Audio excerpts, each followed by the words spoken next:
Today we are going to talk about research methodology in English, chapter 2, background knowledge. Research in a university is possible with a proper understanding between the researcher and the supervisor. The supervisor selects a candidate to work with him, mainly two considerations: aptitude and background knowledge. It is expected that the research student shall have the following qualities. First one, dedication to learning. Second one, skepticism. Third one, command of language.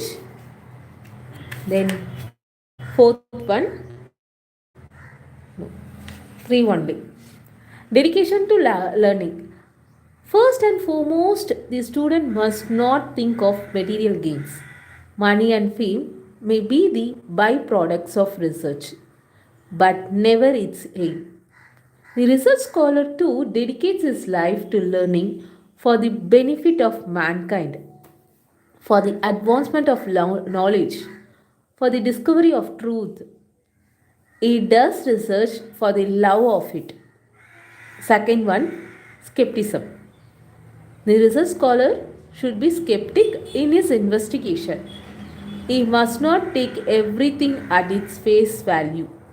He should be aware of the fact that man is fallible, and no scholar, however great, is free from error. They sometimes conceal facts, concept stories, make mistakes in dates, deprecate their rivals and enemies, and occasionally give second hand information. We all know now that Shakespeare came from a respectable middle class family, that he was well educated, and that he deliberately chose his profession. But because Ben Jonson was envious of him, he remarked that Shakespeare knew little Latin and less Greek. The false opinion that Shakespeare was not properly educated or even educated continued till the end of the 19th century. Okay, now third one, command of language. A text is essentially a linguistic structure. A creator writer, a creative writer presents his perception of reality through the medium of language. The reader too tries to understand the author's presentation of reality by analyzing the language of the text. In order that he can understand the text rightly, he must have a good command of language. English contains here very large number of words. It is expected that a student of BA should have the active vocabulary of 5000 words and of MA about 8000 words. A research student should know at least 10,000 words. If he has a poor vocabulary, he will face difficulty at every stage. Meanings in the 17th century. In one of his Shakespeare's sonnets wrote, "On train me not." Here the word train means tempt. Okay. Finally, the researcher has not only to read but also to write clearly and lucidly. It is expected that he will write both correctly and appropriately. He is advised to keep a good dictionary that can help him use the right word. The best dictionary for Indian students is Advanced Learners Dictionary, which gives meaning of words and their usage. The other good dictionary is Webster's New Dictionary and Thesaurus. The third handy dictionary is Oxford Etymological Dictionary, which gives the meaning of words and their origin. For building word power, you should read Reader's Digest regularly. The magazine gives 20 words in each of its issue to increase the word power of the reader.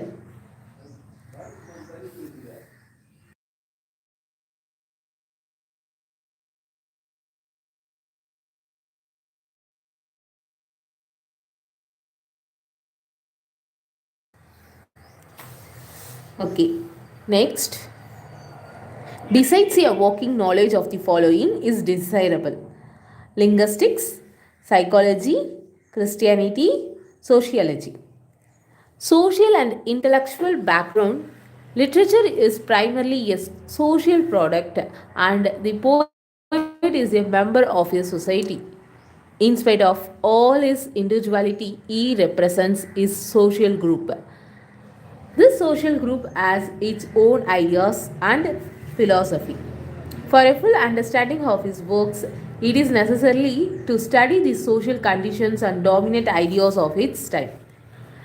If we want to study Shakespeare seriously, we first should know the kind of people the Elizabethans were, their custom, their belief, their way of life, the relationship between different social groups, and the dominant ideas of the 16th and 17th century England. The change of new ideas. Preceding age. Before the Renaissance, the European society was controlled by kings and priests. The middle class had no control over the means of production. People believed in the divine rights of the king and considered the Pope a representative of God. The rise of the middle class made people think in a new way. The old philosophy gave way to new philosophy. Humanism took the place of divinity. Feudalism began to give way to democracy, and the focus shifted from the aristocracy to the middle class. In Shakespeare plays, there is the description of a hierarchical society in which the king is at the top and the sheriff is at the bottom. But in Milton, it is not so. There is a challenge to authority, and this is because feudalism was challenged by the middle class under the leadership of Cromwell. Second one, literary movement. The social conditions provide content and the intellectual movement's ideas to a literary work, but it is the literary movements that are responsible for the artistic expression, that are responsible for the artistic expression. In every age, due to the changes in social conditions and emergence of new ideas and expression, the different genres of literature, the different forms of poetry, drama, novel, and essay, and the different stanza forms and meters forms a result of the writer's experiment. A great writer is a vital link in the entire chain of literary history. He studies the merits and drawbacks of his procedures, views the present reality, and makes experiments with language and forms of literature. For his proper evaluation or his age, it is profitable to know the periods that precede and followed his age. Eliot has rightly said that no poet, no artist has his meaning alone. Third one, approaches to literature. The quality of a text can be judged through an objective analysis based on theory. A theory is a set of principles formulated after the analysis of a large number of texts. The procedure is always inductive. Aristotle's Poetics propounds a theory of literature, and so do Richard's Principles of Literary Criticism and Practical Criticism. An analysis which is not based on a theory is bound to be subjective and confusing. Now, modern criticism is so divergent and fast changing that no research student can be able to master all the theories or approaches of criticism. He has already read Aristotle, Longinus, Sidney, Dryden, Coleridge, Wordsworth, Arnold, and a few modern critics. He is now advised to study new criticism, Neo Aristotelians, psychoanalytic criticism, myth criticism, Marxist criticism, structuralism, feminist criticism, and if possible, deconstruction. A knowledge of these different schools of criticism and their critical stance will help him understand the modern critics and choose his own approach to an author or a text. He can study any one of these readers. However, it will be of great value to him if he reads all Scott Wilber's 5 approaches of criticism and William J. Hanley and Max Westbrook 20th century criticism, David Lodge 20th century criticism. These three, if he read all of these three, the new anthology of modern criticism entitled Modern Criticism and Theory. It was published on 1888, edited by David Lodge and published by Longman, includes essays on structuralism, post-structuralism and deconstruction. Rennie Valak, A History of Modern Criticism in 7 volumes is the best way. The other good books on the history of criticism as David Deitcher's Critical Approaches to Literature and Wim Sand and Brooks Literary Criticism, a short history, both available in cheap editions. Classical Literature and Ancient Myths. English literature, through one of the richest in the world, does not have a long history. The poets of the 17th and 16th and 17th centuries did not have the English epics. Wait a minute. Okay. English epics nor mythology that could give them material for their poetry and drama.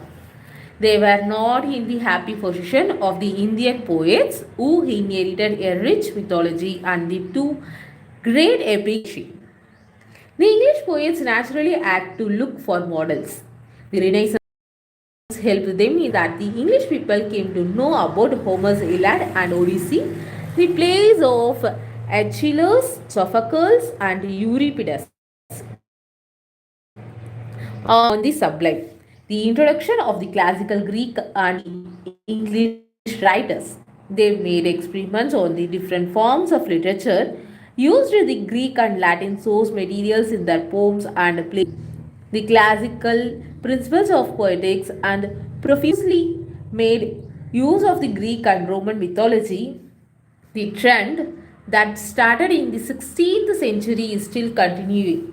We can see that English literature is a continuance of the ancient Greek and Latin literatures. Myths are a useful means to link the past with the present.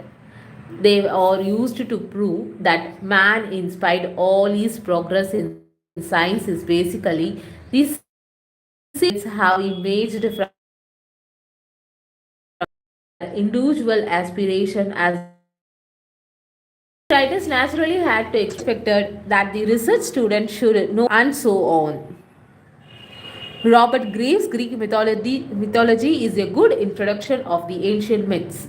The other reference books are Oxford Dictionary of Classical Terms and Oxford Companion of English Literature and Linguistics. It is final one.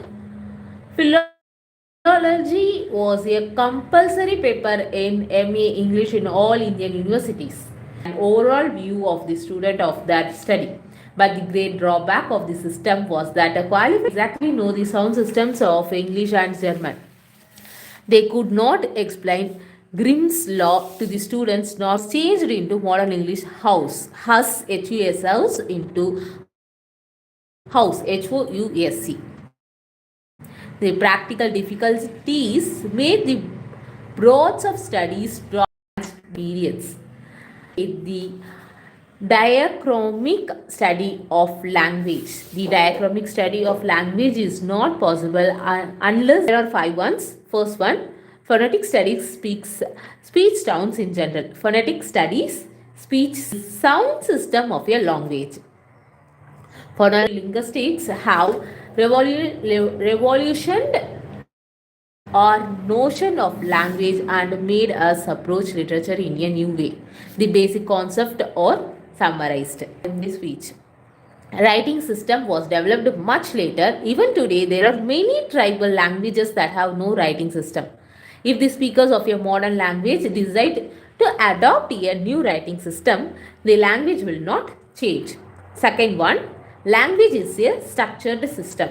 The relationship between a word and its meaning is arbitrary.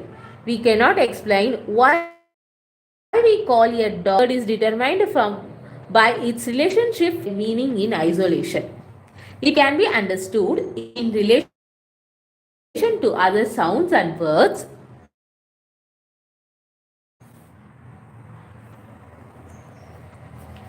Secondly, every language is associated that there are two aspects of language, langu and parole. Langu is the system of language and parole is the actual utterness, the speech, the sound. Third one, meaning of a grammar. Earlier, it was believed that only the educated peoples knew grammar. Now we know that in the past people meant by grammar the formal analysis of a language.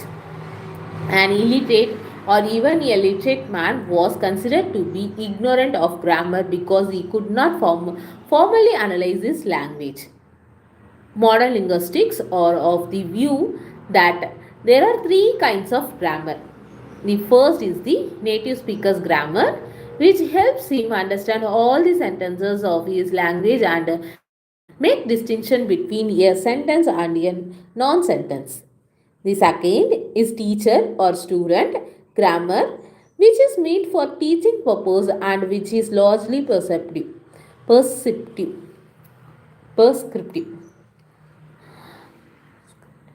The third is the linguistic grammar, which describes the rules of a language. Related to it is Chomsky's concept of competence and performance. The ideal hearer speaker has the ability to understand and produce all the sentences of his language. Competence is related to the understanding ability and performance to producing ability. Fourth one, deep structure and surface structure. According to Chomsky, a native speaker makes a semantic interpretation of perceived reality. That semantic interpretation is the deep structure through a set of rules. The contents of the deep structure are transformed into the surface structure.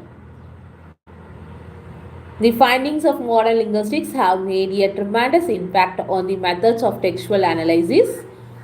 Not to go in detail, it will suffice to say that stylistics, a method of textual analysis in Britain and America, formalism of Russia and structuralism, post-structuralism and deconstruction. The most modern critics' approach to literature are all linguistics oriented. And next one, psychology. Literature and psychology are closely related. We can say literature is an imaginative presentation of man's psyche and psychology. Its scientific description. Freud once said that poets and novelists had discovered the unconscious long before him. All that he did was that he gave a scientific explanation to it. Freud was more modest in his remark. He knew that poets, novelists, and dramatists have all been influenced by his psychology. Next, Christianity. Old English poetry is basically religious. During the period of the Renaissance and Reformation, there was two currents in English literature, the secular and the religious. The secular poets occasionally exposed the evils practice of the holy man and the church. The religious poets continued the old tradition. Spenser was the finest product of the Renaissance and the Reformation. The rise of the Protestantism and authoritative translation of the Bible into English in 1611 made a lasting effect on the English poets. And finally, we are going to talk about anthropology and sociology. Anthropology is the scientific study of man's origin, his division into different races and cultures. Sociology makes the scientific study of the development of different social groups and their interactions and structure of society also. Analysis of the social structure and group and class relations by eminent sociologists like Marx, Gramsci, Weber, Melsliver, and many others have made it clear that a work of art, that means through it is a product of an individual and bearers his stamp, always represent the ideas of his class in relations to the class with which is in conflict with it. This is why in every age authors of a class in spite of their individualities share common ideas and common themes. Okay, we are done this background knowledge of literary research, literary method in English book, second chapter. Now let's see what are the things we talked in this video. First one, dedication to learning. Second, skepticism. Third, command of language. And social and intellectual backgrounds. Then literary movements. Then approaches to literature. And classical literature and ancient myths. Next, linguistics. And linguistics types, speech is primary, language is structured system, meaning of grammar, deep structure and surface structure, and then psychology, then Christianity, then anthropology and sociology. I hope you are all hear this video. I hope this video will helpful to your studies. Okay, kindly subscribe my channel. Thank you. Tata, bye bye.